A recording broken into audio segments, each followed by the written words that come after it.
So I just got done watching a Stefan Molyneux video. I'm subscribed to him. I like a lot of his stuff. He talks about libertarian philosophy, and he'll discuss current events or just various topics. And I kind of searched around because I knew he's an atheist, and I wanted to kind of get his full understanding of what he thinks about the topic. And if you've seen any of my videos, I only have a couple so far, but if you've seen them, you know that I'm not an atheist. So I wanted to kind of just dive right in and look at what he had to say.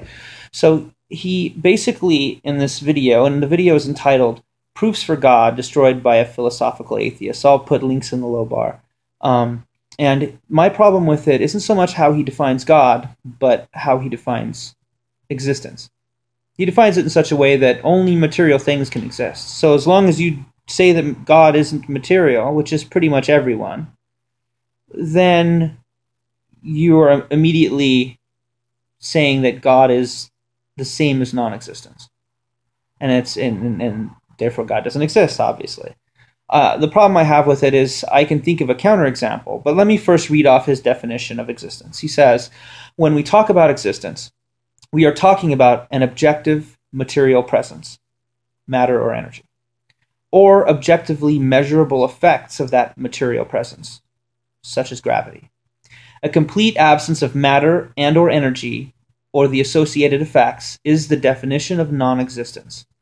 Thus, when people propose God exists, they are making a factual claim about the objective existence of an entity, which must be composed of matter and or energy, or their measurable effects. So, going back to what I was saying, as far as a counterexample goes, I would say the counterexample in the statement, I exist. I exist is not a statement of empirical fact. It's not an empirical statement. When I say I exist, it's a very Descartes, cogito ergo sum statement. Because my self-awareness, what I identify as me, isn't something that is synonymous with the processes going on in my brain or my body, etc. It's nothing to do with anything empirical. It's a completely subjective statement, but I state it as if it's an objective statement. Why? Am I confused? I mean, some philosophers would say, yeah, you're confused. You think you exist. There's a persistent illusion. I've heard this before. I forget. Is it Hume that said it? That consciousness or the identity is a persistent illusion. Whatever, that's fine. I'm going to start with consciousness as the basis for anything that I can potentially know at all. Since obviously to deny my own self, I can really just doubt everything from that point. So let's just start with, I exist. It's not an empirical statement. It's a statement of something subtle, something pertaining to an identity of consciousness. So whether or not my consciousness is formed or a result of processes in the brain, that's a secondary question. Simply the statement that I exist alludes to something that exists that, for all intents and purposes, isn't material. Even if we say that it comes from something material, it isn't material. Even if you can make it's the same principle for God. And of course, we've come a long way with our understanding of how the brain works. We understand that when you poke and prod parts of the brain, you get different results in the contents of a person's consciousness. You can make them feel happy or feel sad or think of the color blue or whatever. You can make these little things change. You can make them forget the things that they use to define themselves in the world. But I don't think these have directly anything to do with what we call consciousness. Of course, again, you could argue that consciousness is an illusion, but for the sake of sanity in my case, or well, in anybody's case, I think that you can't really proceed from any kind of logical argument on the basis of denying that you exist.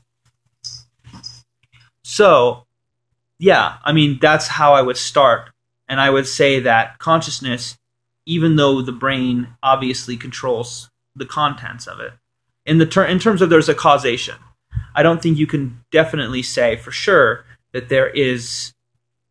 Let me put it this way. Later in Stefan Molyneux's video, he talks about we've never had any examples of consciousness without a physical brain.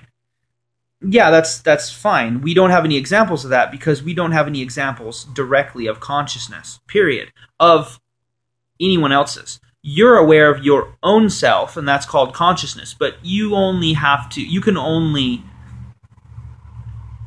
have a strong suggestion that other people are conscious, that other entities exist that are conscious. You don't have proof. And I'm not promoting solipsism. I'm not saying that therefore everyone's a figment of my imagination or something ridiculous. Obviously that's insane. But what I'm saying is you can't prove anyone else's consciousness but your own. You only know to yourself that you exist consciously. That's it. Everything else is material world, and you can get into like Berkeley idealism and stuff, whether the material world exists, but I'm not going to go there for this video. It's not really necessary. So essentially what I'm trying to say is, yeah, you can't show any examples of consciousness existing without a brain, but then you can't really show them existing with a brain either. You can't really draw that connection for a complete and utter proof, for an absolute. You can't say we know for sure that these other beings are conscious. You don't know that I'm conscious, but I'm communicating to you now through this video, and you have a strong inclination to say that I am, like you are, because maybe you've made videos or you've just communicated in general to people, and that's how you know you're conscious, and so by analogy you extend that to other entities, at least to humans, right? I mean, that's a reasonable proposition to draw that connection. But you can't use the absence of seeing consciousness without a brain as a reason. You just don't know. You don't know consciousness in the first place. You'd have to even quantify that. It's just processes in the brain. Even if you could go, oh, here are the processes in the brain that we have determined, or even not determined, but that we have linked to what we call consciousness. It's going on in this brain. Therefore, there's consciousness. Yeah, except that's not what consciousness is. You're taking a step back and filtering your knowledge directly, your pure knowledge that you have of your own awareness, of your cognizance, and then you're saying, I'm going to filter it through this physical medium. And then you want to use that for arguments against God. It's like, well, now you don't understand what the argument is. Because if I say God is immaterial, you don't have anything to base it on, because you're expecting that if that statement's to be true, you'd be able to go do an experiment on a giant God brain. I mean, it's insane. It's insane. It doesn't make any sense. So that's my problem with it ultimately, is that he defines existence in such a way that God just can't exist, because you want to use completely empirical definitions, and I don't think that's even rational. I don't even think why even begin from that point. I mean, when I get into this topic, the first thing I think about is there's a text, an old Indian text or a Vedic text, not one of the four Vedas, but one of the corollary texts. And I'm trying to remember who wrote it. It was one of the Vaishnav Gaudiya Sampradaya gurus. I can't remember, but anyway, it's called the Tattva Viveka, and what he says in this treatise, he basically suggests an epistemology of sorts, where it begins from self-knowledge. It begins from what he calls pure spiritual knowledge. It's the awareness that you exist, that you're something aside from the body. You're different from the body. Your consciousness is something, you're aware of it. Think of it almost like you're starting, at least in a thought experiment of you're almost like a sense deprivation tank. You're no longer thinking in terms of what am I in relation to other physical bodies? What kind of body do I have? You're thinking purely in terms of your consciousness.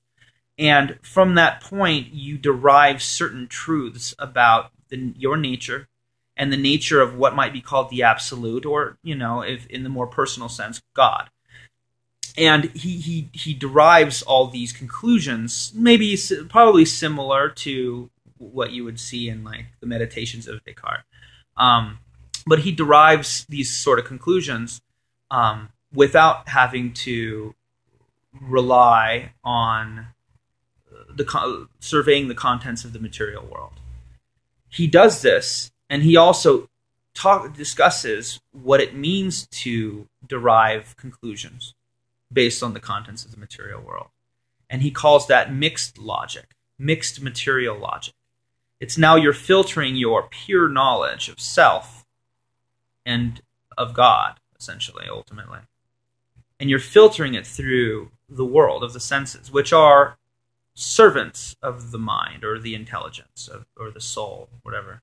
I mean, these things aren't identical. I don't mean to suggest that they are. In this system, soul and intelligence and mind are actually different things. And I could get into that, but I'm not going to get into it. It's not really necessary for this video. But anyway, he basically says that when you filter things through your awareness of the world, that you've now taken a step down from your pure awareness. And he goes into it a little bit more in depth, and it's really interesting, but I think that's kind of where I'm coming from here. If you want to talk about God, you want to talk about the soul, something of that nature, then you have to start from that point.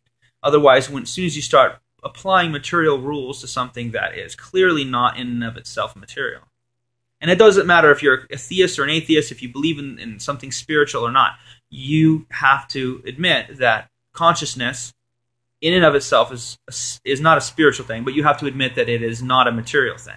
There is nothing material about me thinking of myself or being or having an identity. There's nothing material. You can try to link it to something material. That's a completely different issue altogether.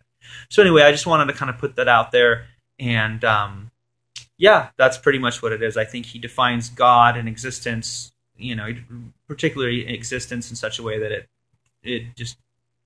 it stacks the deck. It's almost begging the question. It probably is begging the question. Just the way he stacks the deck in the argument to basically say, I've defined God out of existence, therefore God doesn't exist. It's like, well, that's not I don't think it's a very good argument.